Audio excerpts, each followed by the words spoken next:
ফজরের নামাজের পর ঘুমাইও না, ফজরের নামাজ জামাতে পড়ো। ফজরের নামাজের পর রিজিক তাকসিম হয়, ফজরের নামাজের পরে ঘুমাইলে রিজিকের মধ্যে অভাব তৈরি হয়। ফজরের নামাজের পর ঘুমাইও না। আল্লাহু আকবার।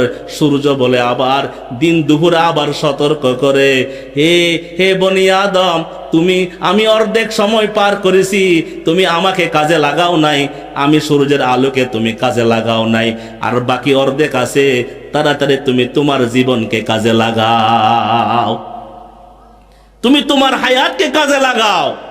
আল্লাহু আকবার কাবীরা। যখন সূর্য ডুবে যায় তখন আবার সূর্য আক্ষেপ করতে থাকে, আফসোস করতে থাকে, হে জমিনের বাসিন্দাগণ, আমি তোমাদেরকে আলো দিয়েছিলাম, আমি তোমাদের সেবার জন্য আমি এসেছিলাম, তুমি আমাকে কাজে লাগাইতে পারো নাই, তুমি দিনটা তুমি নাফরমানিতে কাটাইলা, আমি কিন্তু বিদায় নিতেছি, আমি আর আসব না।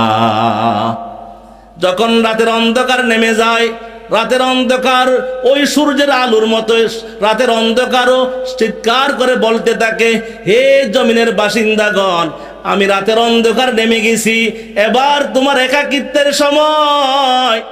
যার যার মতো প্রত্যেকে যার যার ঘরে চলে গেছে, তুমি এবার মালিকের সাথে সময় লাগাও। সারাদিন তুমি ব্যস্ত ছিলা, দোকানদারি ছিলা, দোকানে ছিলা, হাট বাজারে ছিলা, চাষের জমিনে ছিলা, ক্ষেত বাগানে ছিলা, তুমি সময় দিতে পারো নাই, রাতের অন্ধকারটা তুমি কাজে লাগাও। আল্লাহু আকবার। যখন নাকি রাতের মধ্যরাত হয় তখনও বলে আমি রাতের অন্ধকার অর্ধেক পার করেছি, তুমি আমাকে কাজে লাগাও, তুমি আমাকে কাজে লাগাও। যখন নাকি সুলুসুল লাইল শুরু হয়ে যায়, রাতের মধ্যবর্তী সময় যখন পার হয়ে যায়, রাতের শেষ প্রহর যখন শুরু হয়ে যায়, তখন মালিক নিজেই শেষ আসমানে চলে আসে।